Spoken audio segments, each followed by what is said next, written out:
Hello everyone. Today's topic is heresy and the preaching friars, two topics that are interconnected. Before we start, I need to say a few things about the word heresy. We have talked about heretics and heresy before in this class, but I want to remind you that a heresy is a religious belief that is held by the established hierarchy of the church to be wrong.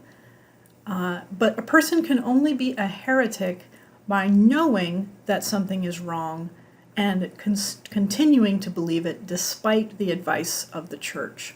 So there are two requirements to being a heretic. One is that you believe something that's not true, according to the church. And second, you have to continue to believe it despite pressure from the church to change your mind.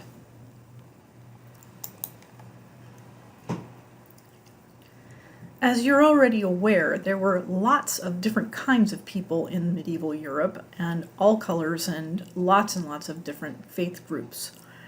The Crusades influenced views about people who didn't fit the Catholic religious mold and made life in Europe much more difficult for these groups of people because they tended to be viewed as heretics of Christianity.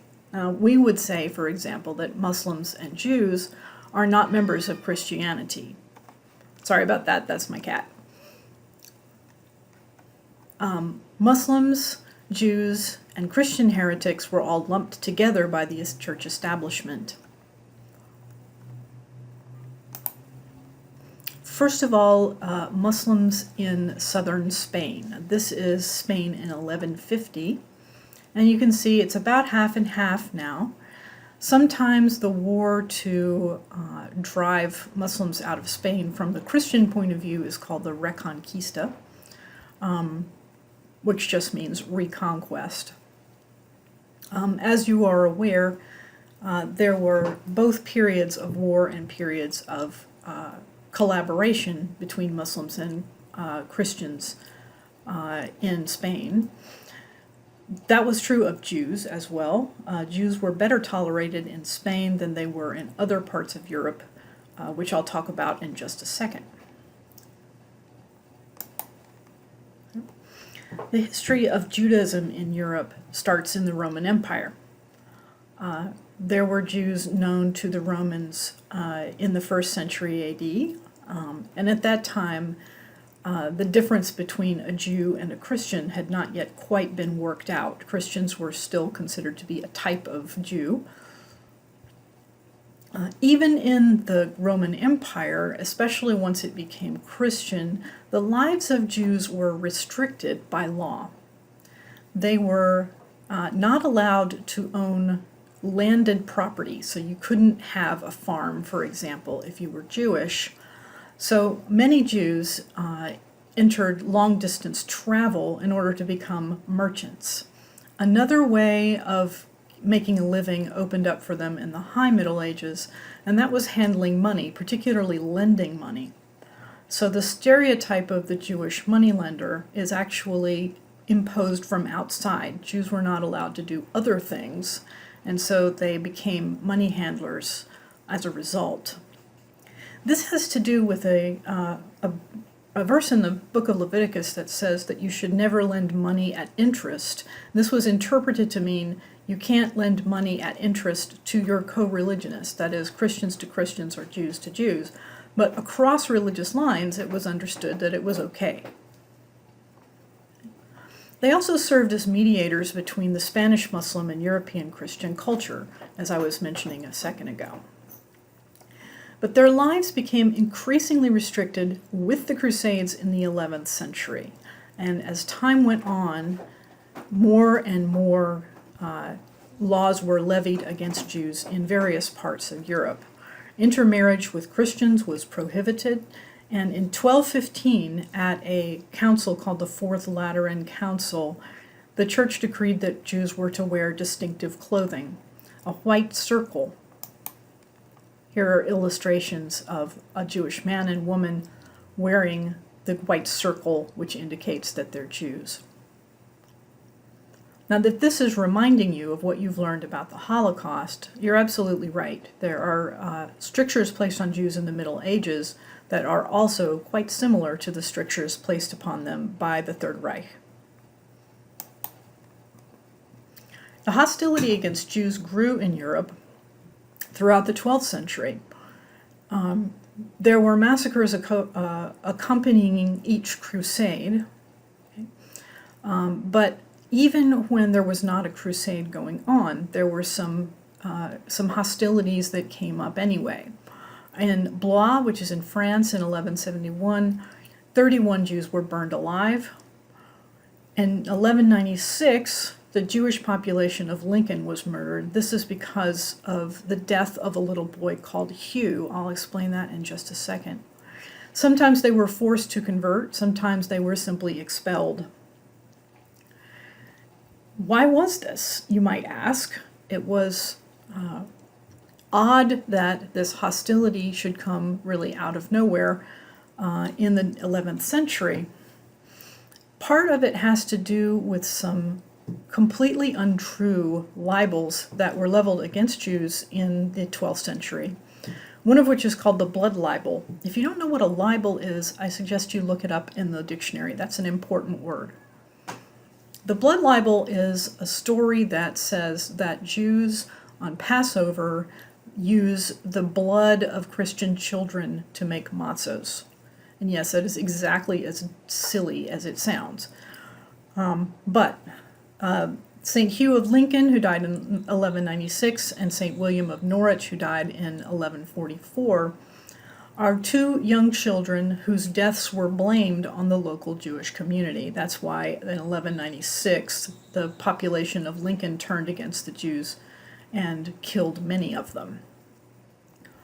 Interestingly enough, in the early 2000s, the Bishop of Lincoln, and Lincoln is in England, made a public announcement that he was very sorry that what had happened to the to the Jewish people in Lincoln all those years ago.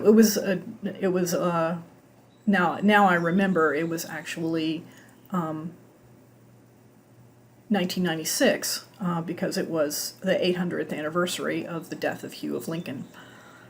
Hugh of Lincoln had a very fancy tomb inside the Cathedral of Lincoln. It has now been removed, and the bishop offered what apologies he could for the outbreak of anti-Jewish violence that happened in 1196. I always thought that was kind of interesting.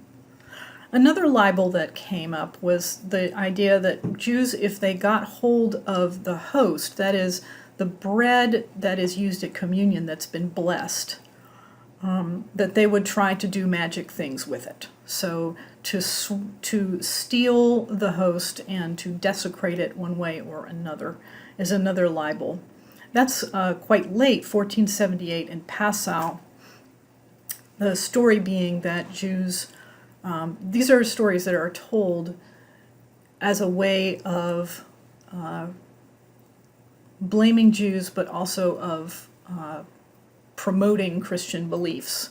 So the idea is that when you that the Jews would take the host, excuse me, and stab it with a knife or something like that, and then the host usually cries out or bleeds in order to show that it truly is not bread anymore, it is the body of Christ. Here are some woodcuts. We can look more closely at these in class. Now, woodcuts are a neat way of showing a particular type of art, which is cheap and quick to make, and which can be made over and over again. So this is a piece of propaganda that you're looking at. Same thing here. Right? There is a piece of bread on the table, and a knife is being used to cut it, and everyone is very surprised at what happens.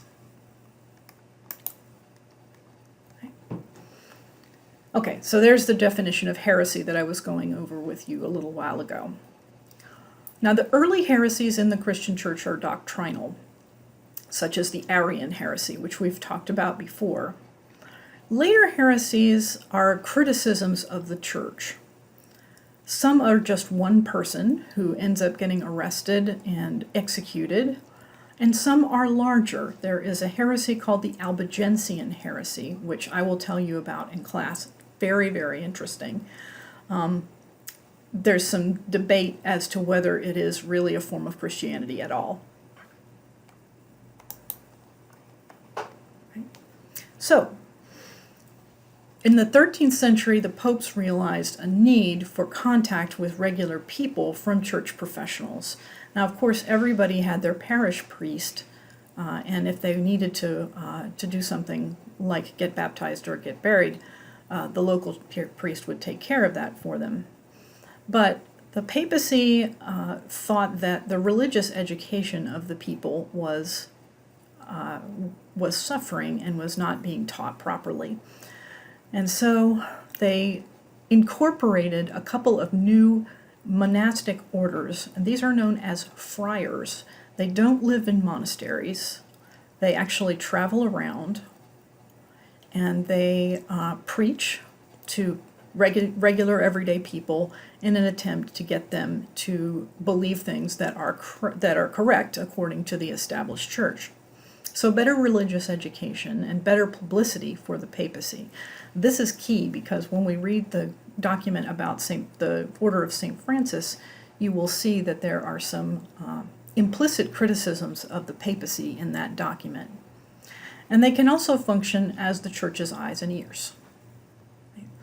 The Franciscans are one of the most prominent of these orders. The Dominicans are another. There are others as well, each one with a slightly different tilt. So I want to tell you a little bit about Francis of Assisi. He was born in 1181 and died in 1226. Francis is the founder of the Franciscan order. He's interesting for a number of different reasons, but one of them is that he, as the son of a cloth merchant, is the first saint that really emerges out of a middle-class tradition rather than an upper-class tradition. There are many really interesting stories told about Francis. He was, as I said, the son of a cloth merchant. When he gave up his inheritance to become a monk, his father was extremely angry with him. And the story goes that he cried at Francis, "I've given you everything, including the clothes on your back." And Francis said, "Well, you can have them back." Took off all his clothes and left his father standing there, went off to become a monk. That's one of the famous stories about St. Francis. He had a conversion experience in which he decided to devote himself entirely to what he called apostolic poverty. That is, he believed that Jesus had been very poor, and he felt that in order to be like Jesus, and you remember that the imitation of Christ is a key part of these religious orders, he believed that he had to be as poor as possible. In 1208, he went before the Pope to try to get permission to found a new monastic order, which is called the Order of Lesser Brothers, or the Franciscan Order. It was approved in 1209. And then he helped to found in 1212 the women's branch of the Franciscan Order, which is called the Poor Clares. They're named after their founder, Clare of Assisi, who was Francis's friend and his first female follower. 1225, this is right before Francis's death, he finalized the Rule of the Lesser Brothers, which is the document that you have for class. So come with some questions and we'll see what happens.